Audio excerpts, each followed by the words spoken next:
Welcome to our second Talk2Connect webcast. My name is Lisa Tallroth. I'm happy to be your host. We have almost 200 people signing in today, registered to participate in today's webcast. And while we give everyone a chance to tune in, I want to remind you of some of the features you can make use of during this webcast. First of all, we have subtitles. You can get them in several languages. Down on your left side, you'll find a small button saying CC. Click this and you can choose your caption in preferred language. Next thing is our chat. You find the speech bubble indicating the chat on your right side. This will be monitored during our live session by my colleague Pernilla. And you can try it out right now already by typing from where you're watching and for what organization you're working. Actually, last time we realized quite a few of you were gathering up and watched the webcast together, which is wonderful news to us. But to keep tracks of our statistics, if you do this, let us know in the chat how many people are watching from the same screen. The chat will also come in handy for the Q&As by the end of this hour. Throughout this webcast, you can type questions to our guests and we will pick them up by the end of the hour where we'll have a Q&A with all guests. This is the chat's purpose. All right, I'm looking at the clock. We're past 1 o'clock and we have a full show prepared for you. And by now, I hope everyone found their seat because I think it's time to start.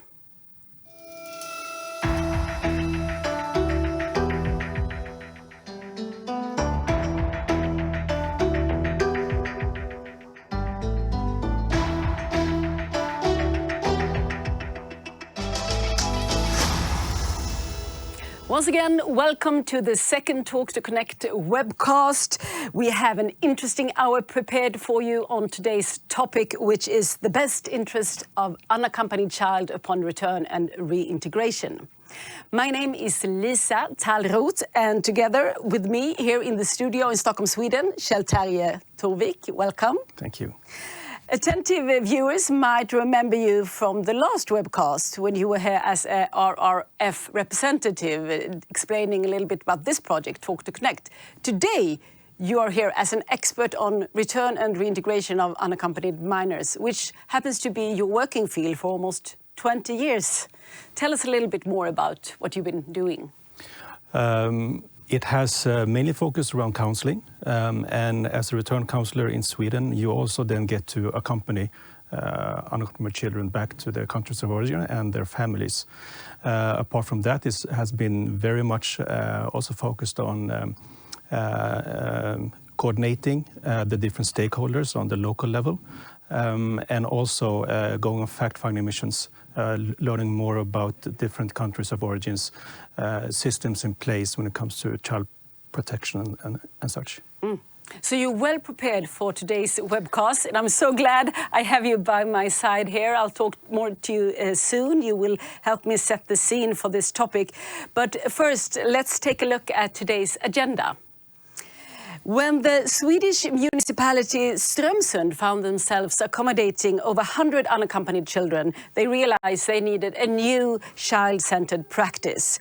And today we have invited one of the initiators to this, Elisabeth Lindholm. She's with us and we're going to learn more about the model that sparked interest all over Europe. Next up today will be Albania. In Tirana, the state works closely with the NGO SOS Children's Village, and the Talk2Connect team went to visit a house designed specifically for welcoming returning children. We also met with a resident psychologist in Tirana. So a story from Albania later on today. In my perspective, to have in mind is to give them a warm welcome. And our last topic will be key success factors to sustainable reintegration. We'll talk to Marion Gilliam, who's the researcher who investigated this. She's ready with us from her office in London, I believe. Great, and by the end of the hour, as I told you, we'll take your questions. Don't hesitate to write your questions in the chat. We'll have a Q&A with all the guests by the end of the hour, and we have Pernilla taking care of your questions and pick them up for later. So, Kjell-Terje, before we dive into details, I would like you to help me set the scene a little on this topic. First of all, why do you think it's such an urgent matter to address unaccompanied children within return and reintegration? Well, if you look at this number, 42,000, that was the number of unaccompanied minors arriving to Europe last year. So we are counting them by the tens of thousands. Unaccompanied minors are also in a very difficult situation because they are vulnerable, and some of them are separated from their families.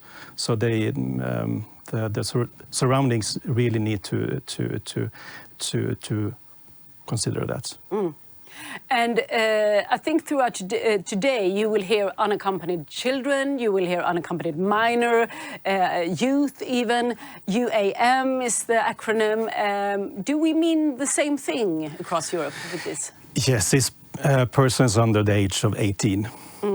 That's the definition of a child. But they may be accompanied by relatives.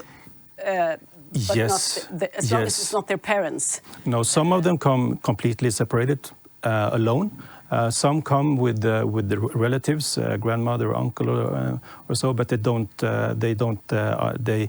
are separated from their legal representative, their parents. Yeah, and we prepared two maps of the Schengen territory, and this shows some of the difficulties on actually implementing return for unaccompanied minors.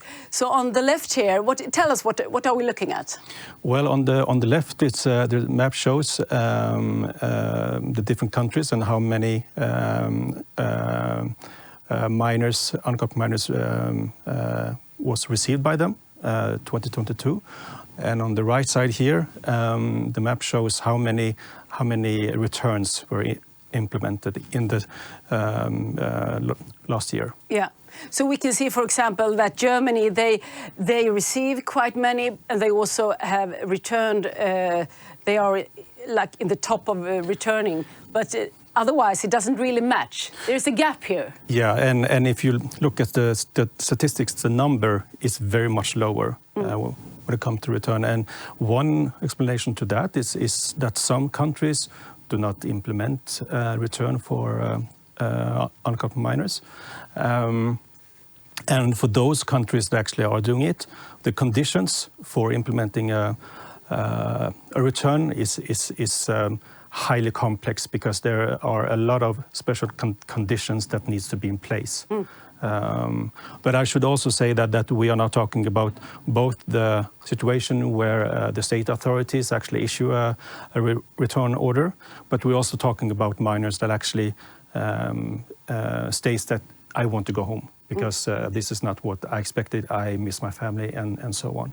So you have both scenarios here. We will dig into this during the hour, but can you sum up some of the obstacles when it comes to return of unaccompanied children? From a state authority, one obstacle is the access to information, both on a general level, but also on the specific level. Another one is time, because it requires a huge time investments from all the different stakeholders around the minor, the child. And a third one is trust, and it's not that easy for the child and for the stakeholders to actually talk about return. It requires a great deal of trust to get the discussions started. So time, information and trust, three things that are quite hard to obtain, it turns out. And we have prepared a last slide for you showing from what citizenships are arriving to Europe. As we can see, Afghanistan is one of the is the major country here and has been so for many years. And from Afghanistan, the trend is that you actually come separated.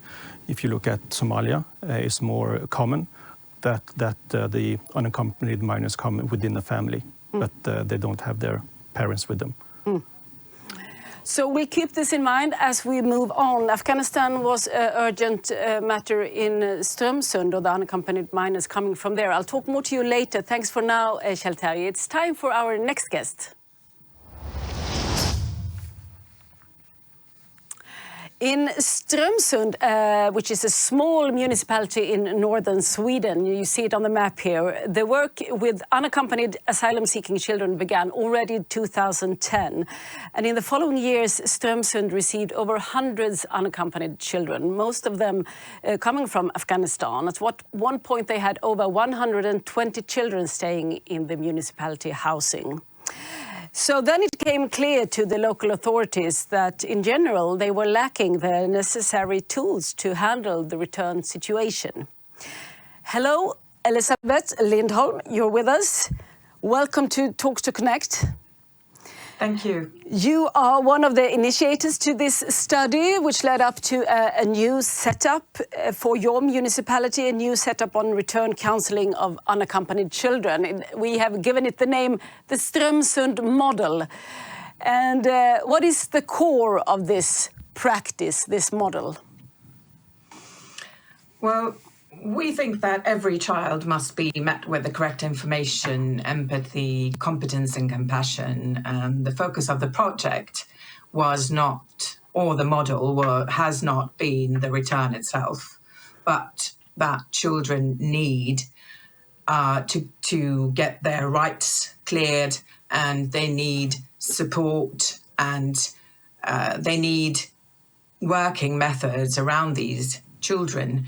And therefore, we thought that we needed to develop that. So the core of the model is facilitating training for professionals and guardians about crisis management, about legal framework, and about, of course, the asylum and return process. The second part is information and support to the child early and throughout the process. And the third is a model for cooperation between local and public authorities, professionals and guardians. Sorry, we jump back to the communication, because I think we have an example here showing one way you did it in order to actually explain. Can we get that picture back, please? To explain for the children how the asylum procedure is going forward. Yes, because we wanted it to be easier for the children to obtain the information and to understand the information that they were given, because they have the right to accurate information about their own process. So therefore, we constructed this material about the asylum process that the actors around the child can use to make it more understandable. And it is a description of the asylum process itself, and it also minimizes the risk of a child being confused by all different roles of different actors that they meet. So it's an interactive map of all the various steps in the asylum process, and for each step it's a dialogue card with questions to the child, and there's also a manual that adults can use when talking to the child about the asylum process. And one important learning you told me was that you need to communicate the possibility of return already from the start. I mean, before Yes. you know whether you will be rejected or allowed to stay in the country, return must be on the table. Tell me a little about this. Yes, it shouldn't be a surprise, because it's you can never promise a child that it will be able to stay in the country. A rejection is always a possibility. So the children need to be given the opportunity to ventilate sadness, anxiety or disappointment, but also in the long run to gain perspective on what a return may mean. So we think that the return is a part of the asylum process, and it needs to be talked about from the beginning. And the information has to be presented in a child-friendly manner, so that the child can find alternative goals, and no matter what the future will bring. Yet the reality is that as a grown-up in Strömsund or any other municipality or in any other network surrounding the child, it's very hard for you to assure the child exactly what will happen upon return. How do you handle this? Well, when you meet the children, they need to be met by empathetic adults who can provide clear, correct information when necessary, and the adults need to listen actively and help to broaden reasoning and advanced thinking. It should be built. The discussions with the children should be built on good relationships, actually, and you have to build that up. And we think that that a well-being factor in a situation that these children end up in is being surrounded by people who are predictable in their roles. And this becomes extra important when you are exposed to some form of external stress or a scenario with an unpredictable outcome, actually. Mm. Or even silence. You told me before that is something that often occurs, that once the return decision is clear to everyone, it becomes silent around the child. Yes, because, when you do not know what to say, you don't know what the outcome is going to be, or it's a very sensible question and you feel the grown-ups around the child is also maybe feeling that the child is projecting, you rather become silent than start talking about it. And let us talk a little bit about the cooperation. That's the third piece in your core. Finding a network around the child and making all these come together. What are the difficulties with this? What did you learn? It is actually the biggest challenge was actually that the professionals meeting the children had different conceptions of what the child's best interest is. So we came to the conclusion that all the actors in the child's network need to reach a consensus on what the child's best interests are, with the child's needs, wishes, and development in focus. How did you do this? Sorry, how did you do this? Not easy at all. We really tried to give the adults the professional information so that they had they felt self-assured, or they felt secure about talking about these things, and actually giving lectures and talks all over the country about how to meet children in these difficult situations, because adults should act as protective factors for the child within the process. So you had a very urgent situation in the mid-2010s, but what kind of improvements have you seen from implementing this new model? Well, we've seen that different actors today, they complement each other with the child in focus instead of being centered on the individual's own commitment to the children or their own organization's commitment to the children. We also have seen signs of improved mental health and reports of minors feeling more included in their own process and being more aware of a possible refusal, and also then being able to plan for the refusal, for an eventual refusal. Today, the situation has changed quite a bit in your municipality. You don't have that many unaccompanied children living with you today. So what's your focus now? Well, as you said earlier, we had at the most 120 UAMs living in our municipality. Today we have got 3, but we are, according to the model that we built, we now have a contingency plan for the reception of children without guardians, because you will never know how the world may have changed tomorrow or next year. because although reception numbers have decreased, every young person is important. So we need to be prepared. As of today, also, we are adapting the materials and the model for asylum-seeking children in families so that they can get more support in these issues. I'm sure many of our viewers have questions for you, and I hope they write them in the chat and you will be able to answer them later on, Elizabeth. But thanks for now. We also add the link to the research behind this model. You'll find it in the chat, link to all the research material.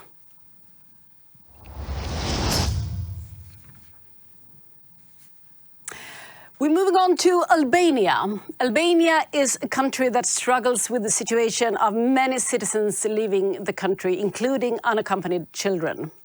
In the last years, the Albanian State Migrant Agency has formed a partnership with the NGO SOS Children's Village with the support of the network RRF. They did this in order to provide a better and more child-centered reception for unaccompanied children. My colleagues in the Talk2Connect team, they went to Tirana to see for themselves.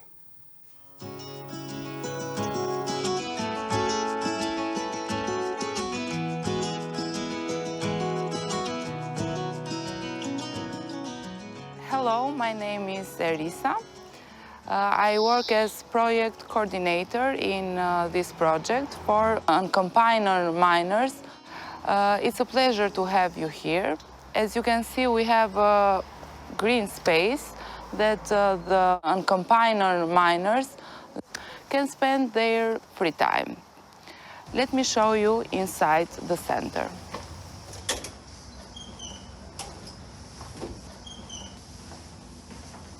This is our living room.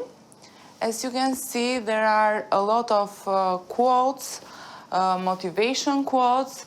In this room, the youth can spend a lot of time that maybe they can see movie, they can do other activity like puzzle or other games. We have this reception center for youth. In this center, they can have some service like healthcare, like support, social and psychologist support. They live in our center for 26 days until the state authorities make a decision for them. This is one of our bedrooms. There are 2 beds in this room. We try to put colors, motivation quotes, regulars, but regulars for youth people, for youth and unaccompanied minors, but in the friendly way. Is a necessary thing because for many years our youth leaving the country for having a desire to have a better life. And for this kind of reason, we open this reception center. They have a wonderful view with mountains, with trees, and as you can see, we have a tree with orange.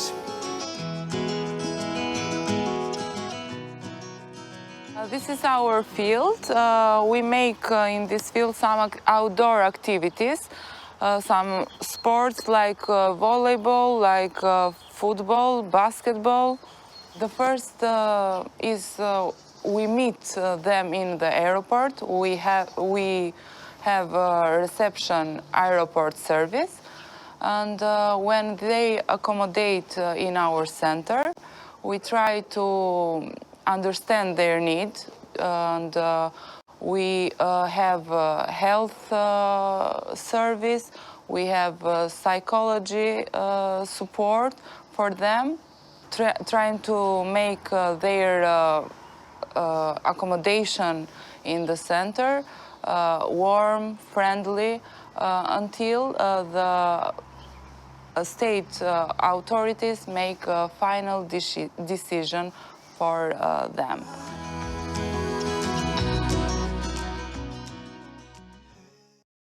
Designated reception center for unaccompanied minors in Albania, Tirana, the capital.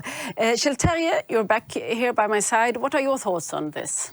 Well, it's a very good example on how the structure can look like, and even as talking from a perspective of a case manager, you can see that there is a structure in place which can give you some valuable insights on how you do the planning, who you would make contact with, and so on. So what difference does it make to have an engaged NGO on the local ground like this? When you cooperate like this, you cover a greater area, and you can cooperate on many things, from the legal documents, the healthcare, the schooling, and so on. And just to be clear here, that this reception center is not designed to be a long-term solution. It's more of a transition from Europe back to the family, in this case in Albania. But does this mean you can implement the return of an unaccompanied child even though you haven't found the parents? In theory, yes. But when it comes to practice, when it comes to reality, that is very, very, very seldom the case. But in theory, yes. And SOS Children's Villages is a well-known. They are well known for their villages in more sites. But this kind of setup, receiving unaccompanied minors, that's not really the usual case, right? No, it's examples like this are very seldom, and I've been to a few countries myself, and the system or the structure is that these centers is available for children within the country, but it's not available for children returning in case from Europe.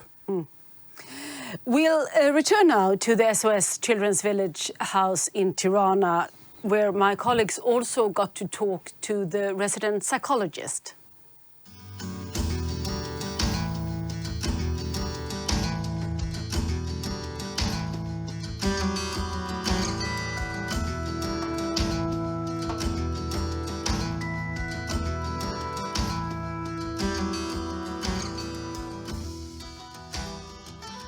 Some of the most important tasks I have here in the reception center are psychosocial support to the children when they come back from other countries.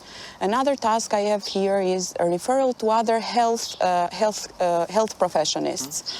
Another task I have here is the compilation of everyday activities. So, together with the youth, we make sort of a plan based on their desires, on what they would like to do and spend their free time during their stay here in the reception center.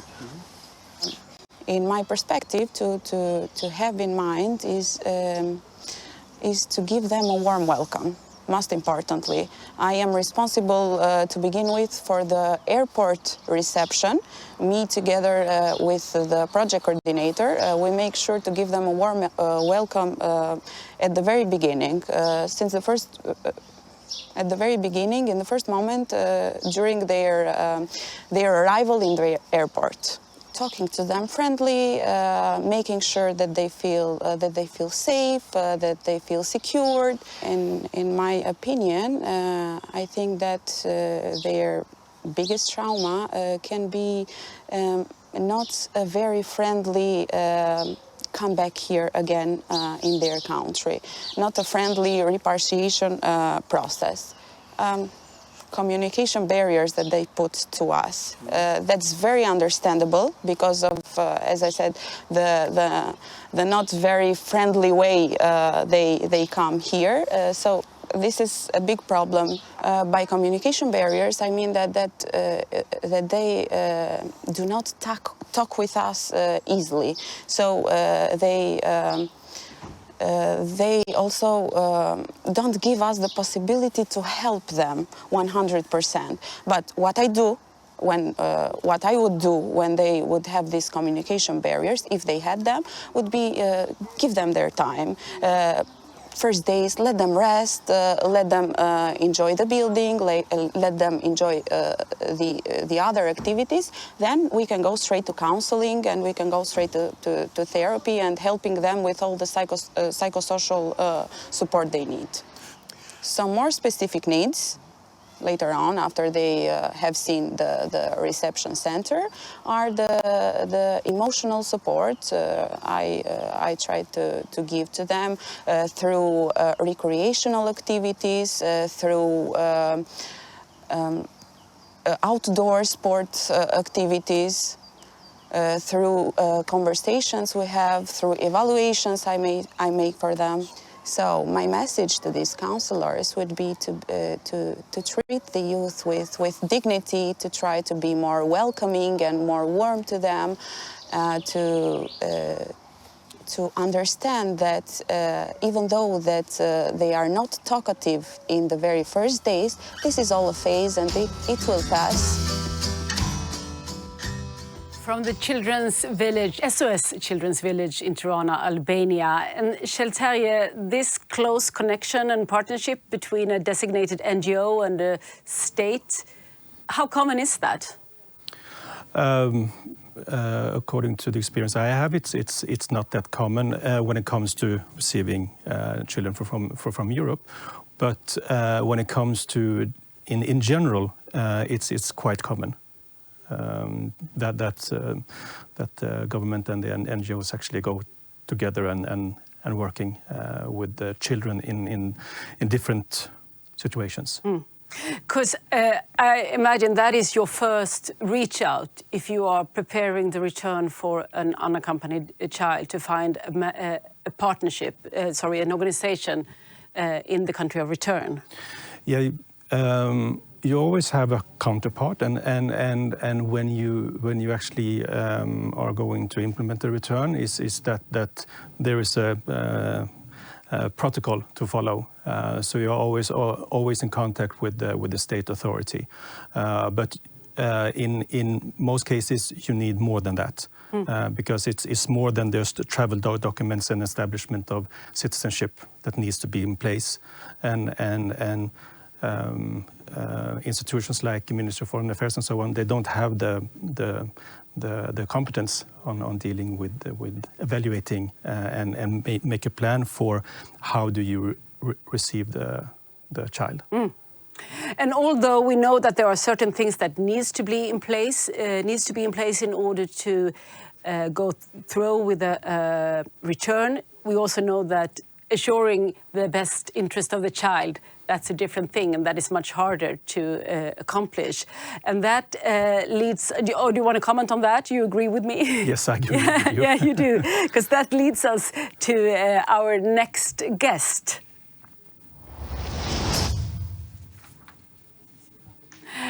And that is Marian Gilliam. Welcome. Are you with us? Hello, welcome to Talk2Connect, Marian. Thank you. Hello. You lead the Children and Youth pillar at Samuel Hall, which is a social enterprise specializing in migration research, policy design and evaluation. And you yourself, you have a long experience from fieldwork and research all over the world. And you have, together with the IOM, you've been developing a toolkit for monitoring good practices for sustainable reintegration of child returnees. And when I read your report, I saw that you come to the conclusion that most reintegration policies and programs actually are child blind. This is your expression. And what do you mean by that?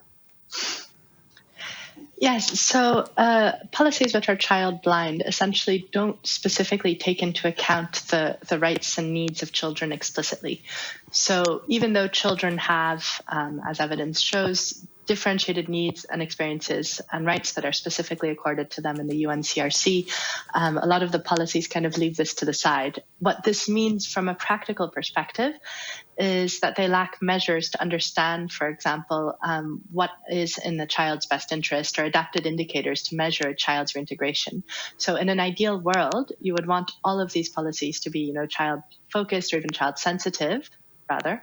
That is to say, specifically targeting children in their approach, even though the overall, and considering children's needs, even though the programs or policies themselves may not be specific to children. Yeah, and you mentioned now the specific experience of children, and they can be many, but we picked out a few examples to illustrate this, and we found some testimonies done in research. And the first one comes from a former unaccompanied child in the UK. It says, "The information I received was not so good. I didn't understand all the words, not because I didn't speak English, but because there are words that are just used in these proceedings, and I had never heard them before." So this touches upon the communication that it needs to be leveled with the child. Yes, like Elizabeth was saying earlier, this is absolutely a critical gap that we've seen in the past. So ensuring not just that children have information about their rights and the situations that they're facing or that they might be facing in the future, but also to make sure that they understand the information that they're being provided with. So this might require translating the information or developing child-adapted wording for the information. This cannot be emphasized enough, I realize. Our next testimony comes from a Honduran girl. It's from your research. And she tells us, if I was asked if I wanted asylum or to return to my country, they were very clear with what they told me, and I decided to come back to Honduras. I was sad because of what had happened, and I only wanted to return home fast. I arrived in San Pedro Sula and stayed for 3 weeks at the DINAF Center, where the attention was excellent, while they contacted my relatives to come pick me up. They helped me overcome the abuse I went through in Mexico. And this child was raped by the smuggler who took her to Mexico.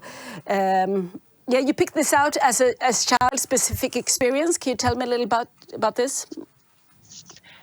Yes, I think taking a step back more broadly, when we think about the types of support that children might need before any kind of real durable solutions can be attained, that needs to happen at a couple of places. So before the decisions are being made during this decision-making process, once a decision has been taken, so if that decision, if it's assessed that return is in the best interest of the child, providing them with the necessary information, working as Kjell Tove was saying, with the different authorities in the country of return, and on return thinking about what support they might need and how the support might be specifically adapted to children.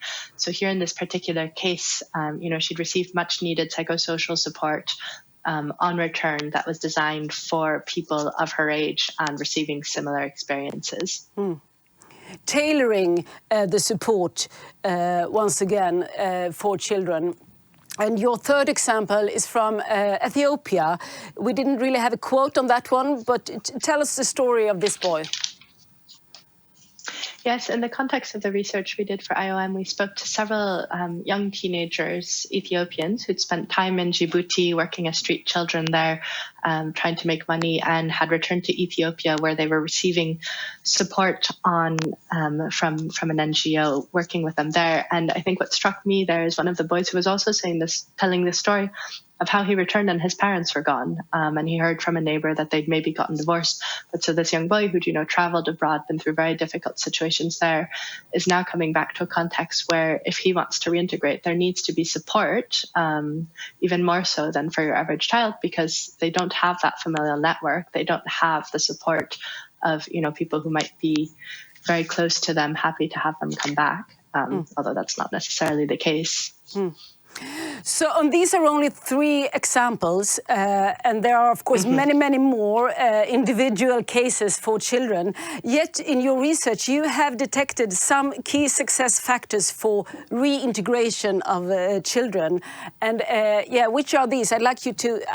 we've summed it up in 3 main areas. Let's go to the first one. slide. Yes, absolutely. So as part of this study, we reviewed a number of existing programs and spoke with all of these children to identify what some of these factors of success were. Elements, that wouldn't necessarily always lead to reintegration, because it really needs to be, like you said earlier, Lisa, an individualized, tailored approach, but that really can contribute. So in the case of preparedness for return, this first kind of dimension of support, the need for information sharing that is adapted to children and that they can understand. I mean, that's already been underlined by Elizabeth. And also the need to leverage future ecosystems to foster reintegration. So seeing who can help once they've returned, whether that's accessing education or for older adolescents, potentially accessing, future employment opportunities, if that's psychosocial support, whatever the case might be, making sure that there is a broader network beyond just the individual or the immediate familial network who can help.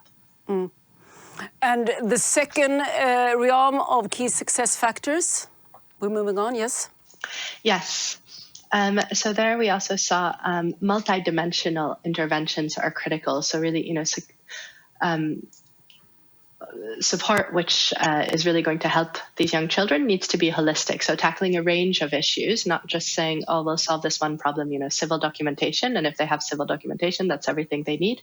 But working to consider, if it's economics, how can you support not just the child, but also their family economically in a way that, say, might allow the child to also go to school.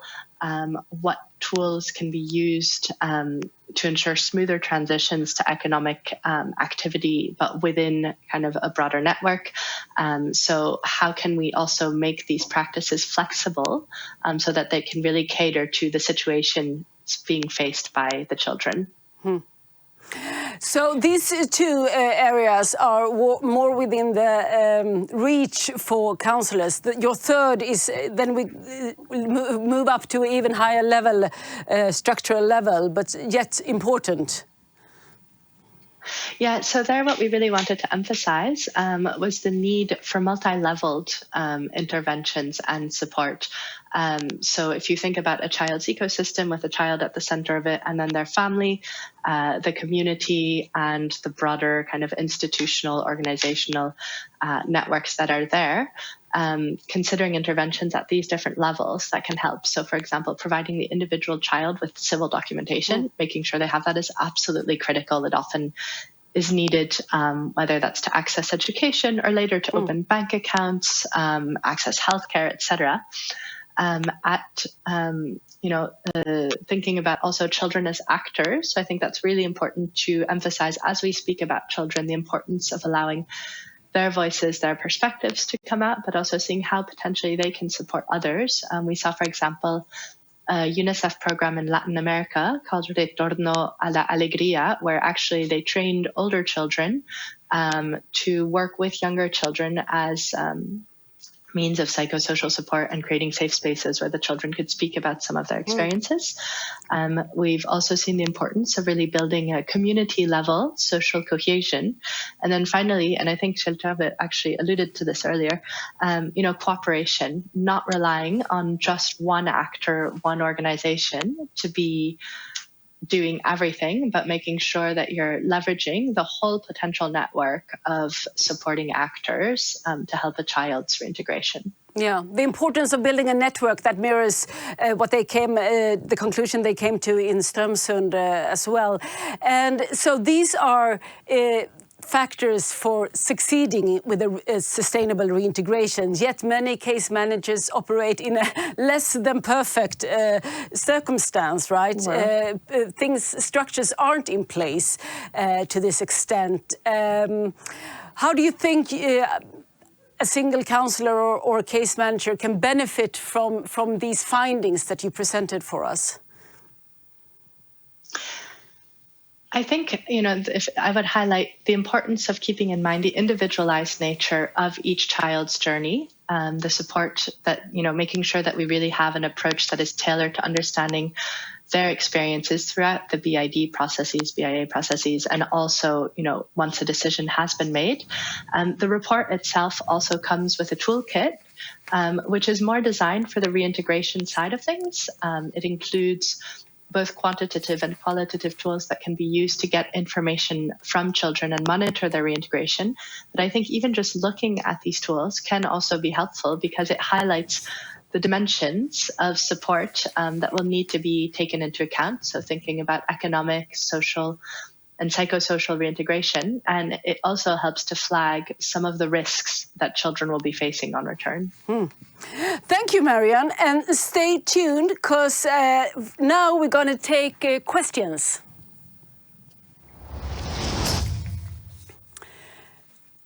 So we gathered all our guests into a panel. Kjell-Terje and I think Elizabeth and Marianne, they are both still here with us.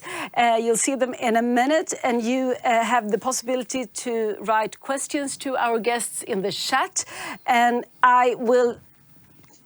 Great, you're back. I will toss you the first question. Maybe this is something for Elizabeth.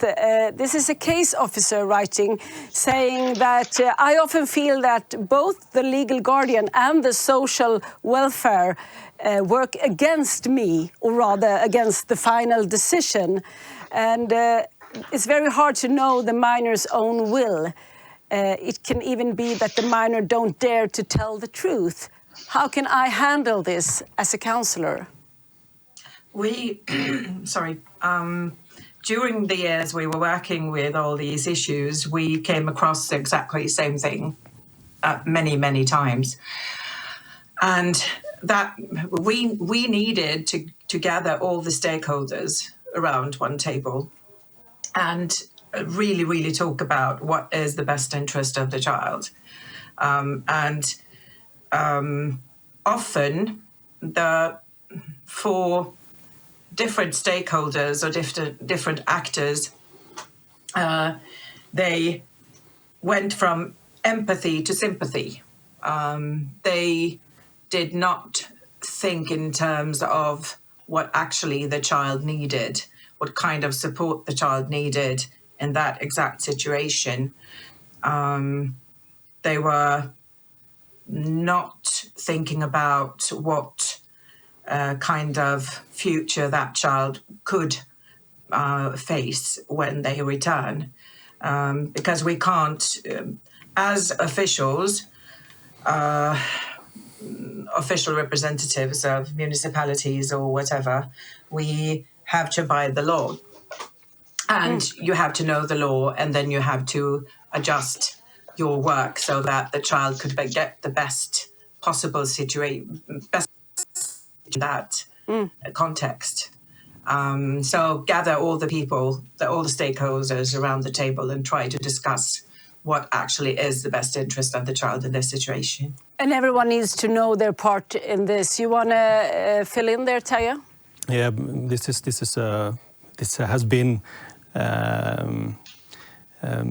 This is something that lives with us as a case manager, and it's this. I don't know, as you said, Elizabeth, that it's really difficult to get everyone on the same level. I think that sometimes people that are not working with return, and I know that you wrote this in your report, Elizabeth, that you can manage everything else but return. Return is pushed over to Migration Agency because they are supposed to be the expert, which they are, but they don't spend time with the child. The stakeholders in the municipality spend time with the child. So this is kind of a paradox that the people that are supposed to be to plan the future is also the ones that are spending less time. So this is, I think that Elizabeth is right, that gather the stakeholders around the table and clear things out. Yes. And form a team. And here's another question. How do we know that the accepted reception for minors in the home country is good? How can we assure that it is the best for the child? This is something all three of you, I know, have been thinking a lot about. Who want to pick up that question? Kjell-Terje, is that yours? Well, I've in my previous position, this was one of my tasks. So we, me and colleagues went across the world to different countries, trying to in place paint a big picture on how the structure looks like, the standards, and what system is in place. In many cases, we found quite stable and good systems, but they are not known to us. And especially also when, in some countries, returning unaccompanied minor is not. These cases are seldom coming. You know, this is an event that happens very seldom, which means that there is no institutional memory. So you need to reinvent the wheel every time. So it's really a challenge, and I know that especially for the stakeholders close to the child, you need to feel safe that if we're going to do this, it has to be in a good way. We get quite a few questions concerning relinking with the family in the country of origin, and I was thinking, Marianne, did you look into this? What about re-establishing links with the family in the country of return and the importance of that?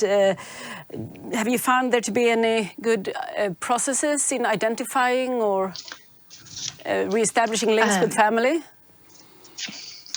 It's what we've seen is it is really critical to think about this with an understanding of the context and how that may be impacting also, you know, families' reactions to a potential return. There's, I think, a general tendency to view family reunification as a positive, and I think that's, you know, generally fair to say. But there are additional layers around potentially, you know, and I'm sure everyone listening in is well aware of this, but around stigma, around economic considerations, etc., that the family may also be grappling with in this case. So I would really emphasize the need to, you know, whenever possible, really speak to the family multiple times and bring them in, as we're talking about bringing actors to the table, bringing them into some of these conversations as well, so that they know how they can be getting support, etc., and working, you know, whether that's with NGOs or government actors who can be helping to create those linkages and identify the families, speak to them on multiple occasions if, you know, a visit done by the counsellors is only the once. Elizabeth, you want to fill in there on the importance of reconnecting with family, or is it maybe overestimated? I mean, the importance of the family. No. No, absolutely not. I think that all children have parents, and the parents are really important. The families are really important in one way or another. So we have always offered us to help in communication with the parents, to call them, to talk to them, and also, if that is the case, help the children to get rid of a bit of guilt or shame that they haven't managed to stay in Sweden, for instance, and try to help the children to communicate that it's not their fault. This is the laws in Sweden, and help them to get that information to the parents. It's really, really important. And also explaining that that is not crucial for the possibilities for them to actually stay if the parents are left in another country or not. Shilterje, you're waving your hand. Yeah. No, just echoing what they're saying, and sometimes sometimes the children can get in crossfire. So on the one hand, they have the state agency or the state authority. This is a decision, and on the other hand, on the other end, they have the family. And as Marion, you said, the first quote. That and also Elizabeth, I think that you can agree to this, that it's really difficult to make the children understand the process. It really takes time, and if the child cannot explain to the family back home why you are in the situation which is not expected, how do you feel then? You know, this is really a crucial point, because ideally the decisions make sense. I don't agree to them, but they make sense. But if they don't make sense, it gets confused. So this is kind of, if you can work on that, if you can actually reach the parents and also have a discussion with them then as you an official actually can explain that this is not the part, this is not on your son or your daughter, it's on us. Another aspect that turns up in the questions is the 18th birthday. And Elisabeth, I have a question here for you. If it's in your model in Strömsund, do you have the fact that turning 18 can be quite abrupt and the person may still be vulnerable and lack maturity? Do you have any mechanism for transitioning from child to adult in your model? What experiences do you have in regard to this? Yeah. When we were in the refugee crisis in 2015-16, many children became adults very quick. But we really had to we really tried to prepare them as much as possible to explain to them how life and the process would change when they turned 18 and what kind of support they could get when they turned 18. So that is always be prepared for the 18th birthday, no matter when you arrive, but because life will change, and then you will have to have some kind of support system around you, and also know yourself what the laws are and how you have to abide to them. Marianne, I see that you nod as well. Do you have any thoughts on this? The fact that this black and white turn from child to adult overnight, more or less, doesn't really reflect reality when it comes to ability to take care of yourself? Yes, I mean, I think it just really reflects a conceptual gap in a lot of the frameworks that exist. Because, yeah, from one day to the next you turn 18, it doesn't mean that suddenly you have all these additional capacities to address things. So I think what Elisabeth is underlining about really making sure that people are aware of this is one approach, but then as much as possible to also ensure that we are building in some support for 18-year-olds, in particular when it is children who've been in this situation of, asylum request, etc., potentially for quite some time, to make sure that they're not facing a very brutal change. Thank you. We have more questions coming in, but I think we touched upon the most crucial ones. We're heading towards 2:00, and I wonder if you would like to help me sum up this hour, like a main takeaway for the audience. Kjell-Terje, if I start with you. Yeah, just something that you kind of think or who reflects on working with this is that for many years, the first rule about return of unaccompanied minors is that you don't talk about return. I think that's about to change, and it has to change. Yeah. Because as Elisabeth also said, that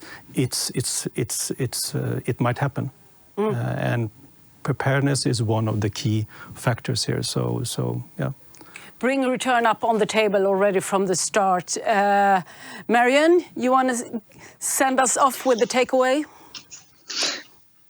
Yes, well, from my end, I think it's on the importance of children as actors throughout this whole process, and making sure that they have the tools and the information and the space in which to communicate their thoughts, their feelings, and be involved in this decision making. Great. And then Elisabeth, you get the final say. I think that it is crucial that every adult that meets a child feel the responsibility to help them, to empower them, so they can find alternative goals. Great. Thank you so much, all three of you, for participating in today's webcast. Elisabeth Lindholm, Marianne Guillaume, and Kjell-Terje Torvik. So we're heading towards 2:00, and we'll sum up this webcast by inviting you to our next event, because next week we will have a webinar. You'll find the invitation in the chat. This webinar will also be on the best interest of the child. And what do we mean by that? We will have discussions in breakout rooms. This will be a great opportunity for you to meet your colleagues across Europe. So look out for the invite in the chat, and do register for next week's webinar that will be on Thursday. We have a webcast, of course, coming up as well. That will be in May the next one. Always look out for invites in your inbox. And if you have anything to add to this project, if you have any input for us or any suggestions or questions, you're always welcome to email us at the Talk2Connect at migrationsverket.se. That's our email address, talk2connect@migrationsverket.se. And when we finish now, there will pop up a short survey. We hope that you will take your time to answer this. It's really important for us to get the feedback, a short evaluation on this Talk2Connect webcast. This was the second one. They are always available at YouTube if you missed anything. And I hope to see you soon again. Bye for now.